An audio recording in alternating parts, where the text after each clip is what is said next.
Assalamualaikum warahmatullahi wabarakatuh. Halo semuanya, apa kabar? Semoga kita dalam keadaan sehat dan senantiasa dalam lindungan Allah Subhanahu wa Ta'ala. Dalam belajar kali ini, kita akan belajar tentang bagaimana cara perhitungan tonisitas. Akan tetapi, sebelum kita mengetahui lebih jauh tentang bagaimana cara perhitungannya, kita akan mempelajari dulu beberapa hal yang berkaitan dengan perhitungan tonisitas.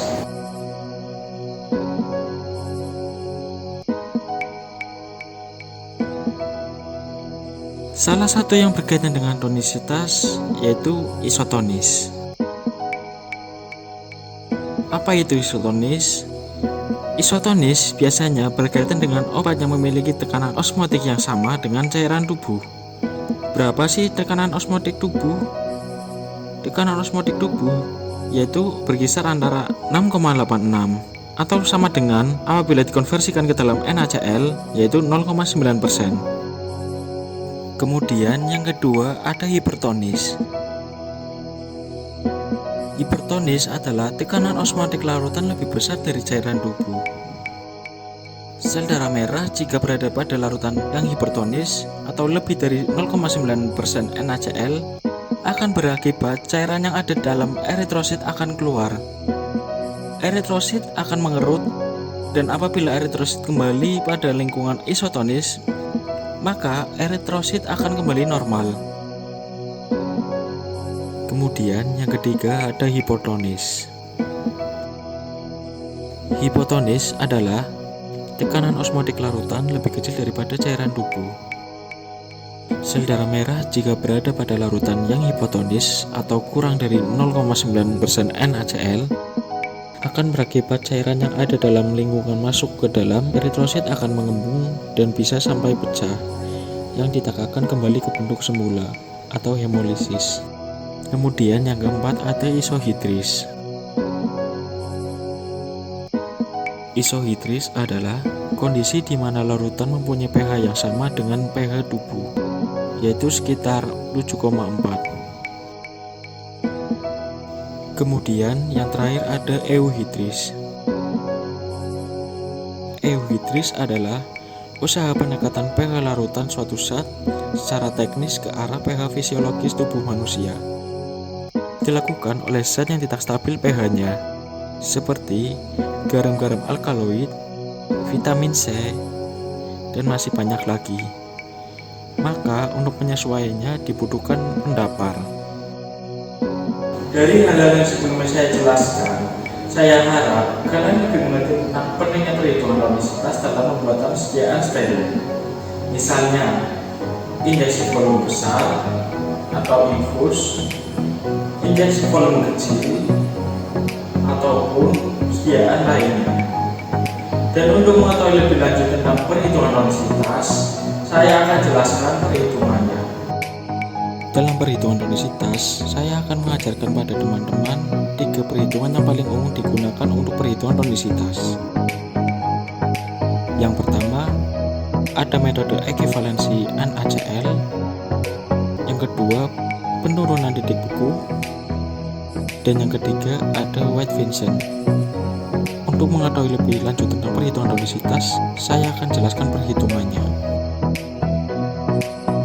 Yang pertama ada ekivalensi NaCl. Ekivalensi NaCl didefinisikan sebagai suatu faktor yang dikonversikan terhadap sejumlah tertentu zat larut yang memberikan efek osmotik yang sama. Atau ekivalensi natrium klorida memberikan sejumlah natrium klorida yang menghasilkan tekanan osmotik yang sama seperti 1 gram obat dengan syarat baik natrium klorida maupun bahan obat berada dalam larutan bervolume sama.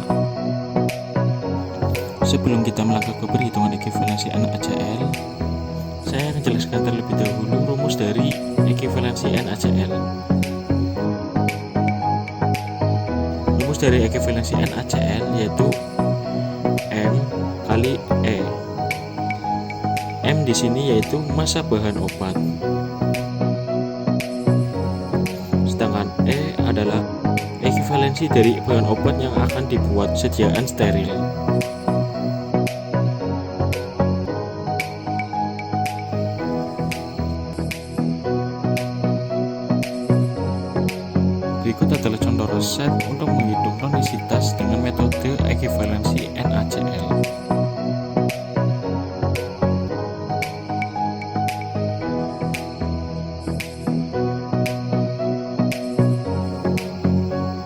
resep dibutuhkan ampicillin Na 0,1 gram dan ekivalensi dari ampicillin Na yaitu 0,16. Sedangkan untuk isoniazid diketahui bahwa pengambilannya yaitu 0,05 gram, sedangkan untuk ekivalensinya yaitu 0,25. MF injeksi atau kuota injeksi sebanyak 5 mili. Akan tetapi setiap yang ingin dibuat yaitu sebanyak 10 mili. Untuk mengetahui lebih lanjut bagaimana cara perhitungannya, simak penjelasan berikut. Di sini kita akan menggunakan pengisotonis NaCl.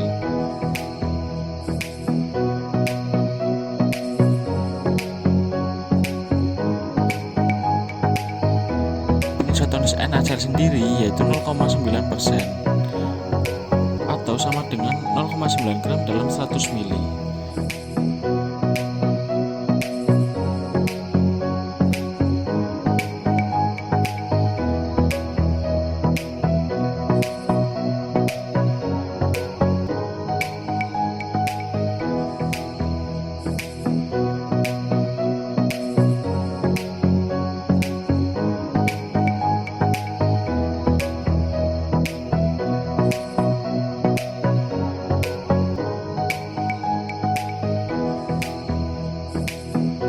Sedangkan nilai untuk NaCl agar isotonis untuk sediaan 10 mili yaitu 0,9 gram per 100 mili kali 10 mili dan hasilnya yaitu 0,09 gram.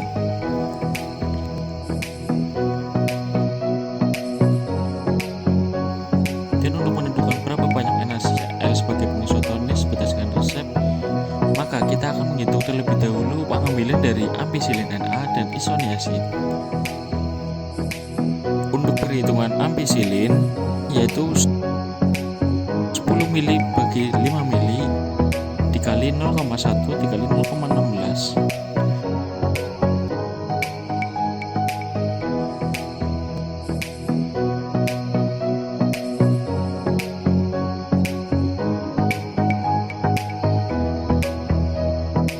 Sepuluh mili ini didapatkan dari berapa banyak sediaan yang akan kita buat. Sedangkan 5 mili ini didapatkan dari berapa banyaknya volume asli dari sediaan yang ada pada resep.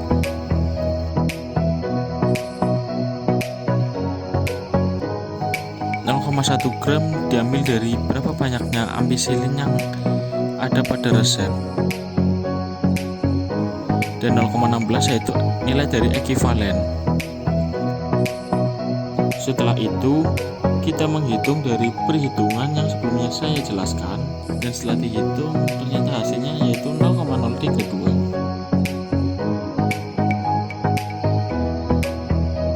Sedangkan untuk isoniazid hampir sama seperti ampicillin Na, kita tinggal hitung berapa banyak isoniazid yang ada pada resep dikalikan dengan nilai dari ekivalensi isoniazid.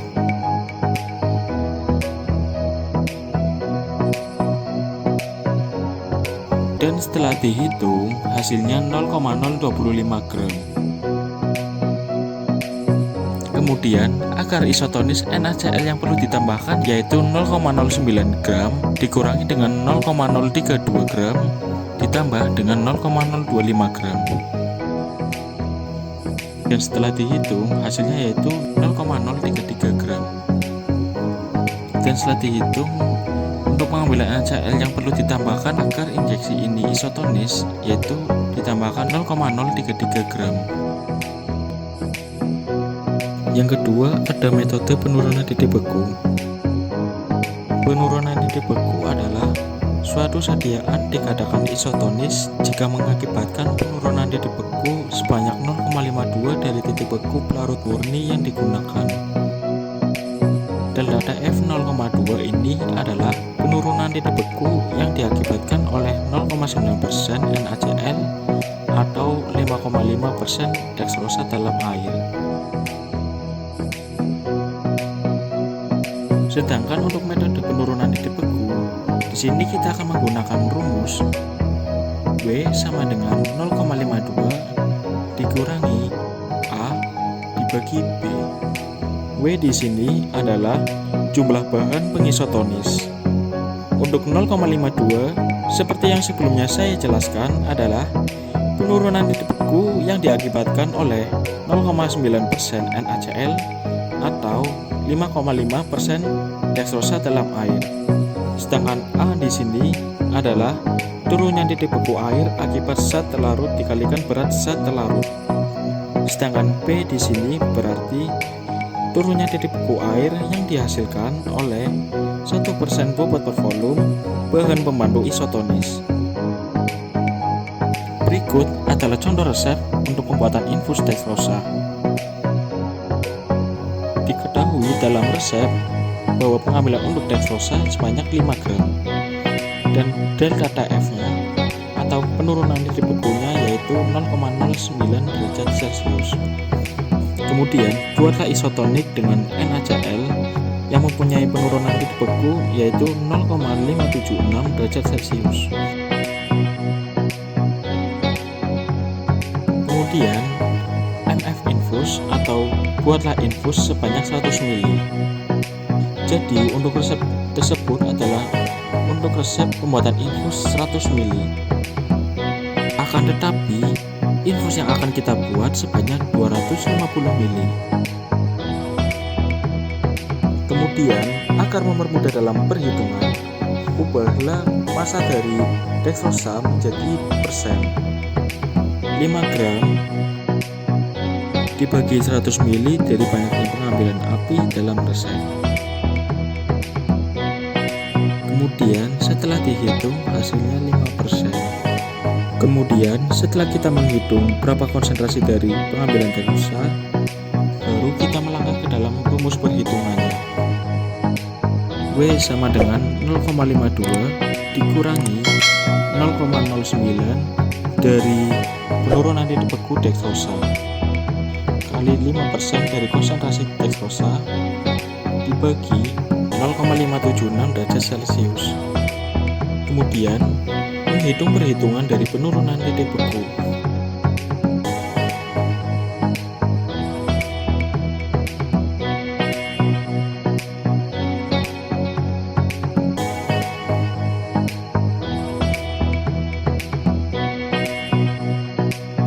Dan setelah dihitung, didapatkan hasil yaitu 0,12% atau sama saja dengan 0,12 gram per 100 ml.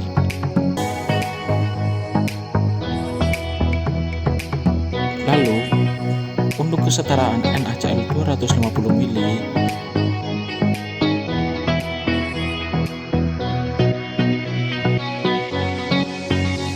maka 0,12 gram bagi 100 ml dikali 250 ml sama dengan 0,3 gram. Jadi untuk pengambilan NaCl agar sediaan infus menjadi isotonis, penambahannya yaitu 0,3 gram. Dan yang ketiga ada perhitungan White-Vincent. Pada metode ketiga ini kita akan menggunakan rumus White-Vincent. Untuk rumusnya yaitu V sama dengan W dikali E dikali 111,1. V di sini adalah volume larutan obat suntik. W di sini adalah massa dari bahan obat. Sedangkan E adalah ekivalensi dari bahan obat. Dan yang terakhir ada 111,1. Itu maksudnya adalah volume larutan isotonik yang mengandung 1 gram NaCl.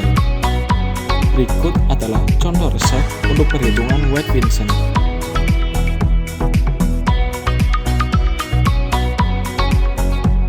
Di sini kita akan mempersediaan injeksi aminopilin. Diketahui untuk bahannya ada aminopilin sebanyak 24 mg. Dan untuk ekivalennya ada 0,17 derajat. Dan kemudian ada api sebanyak 1 ml. Dibuat sedang injeksi sebanyak 15 ml. Ubahlah massa miligram dari aminopilin dan dihitung berapa banyak pengambilan aminopilin apabila dibuat sediaan injeksi sebanyak 15 ml. Misalkan aminopilin 15 mili dari banyaknya volume yang ingin dibuat untuk pembuatan sedia injeksi dibagi dengan 1 mili dari banyaknya API atau injeksi dalam resep. Kemudian dikali dengan 24 mg dari banyaknya aminopilin dalam resep sama dengan 360 mg atau sama juga dengan 0,36 gram. Kemudian masukkan semua data ke dalam rumus, yaitu W sama dengan 0,36 dikali 0,17 dari ekivalen aminopilin dikali 111,1. Kemudian dihitung berapa hasilnya.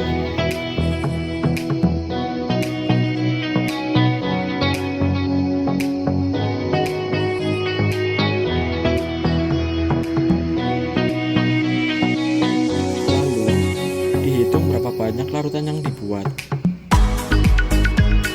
Misalnya 15 mili dikurangi 6,79 sama dengan 8,2. Kemudian setelah didapatkan berapa banyak larutan yang dibuat, setelah itu kita menghitung berapa banyak sih penambahan NaCl agar larutan menjadi isotonis. Karena kita akan menggunakan NaCl, kita akan menggunakan 0,9% atau sama dengan 0,9 gram dalam 100 mili dikali 8,2 mili dari banyaknya larutan yang dibuat. Kemudian dihitung dan ternyata hasilnya 0,0738. Demikian teman-teman tentang perhitungan densitas. Saya harap teman-teman dapat mempelajari lebih lanjut tentang perhitungan densitas di beberapa kali. Terima kasih. Wassalamualaikum warahmatullahi wabarakatuh.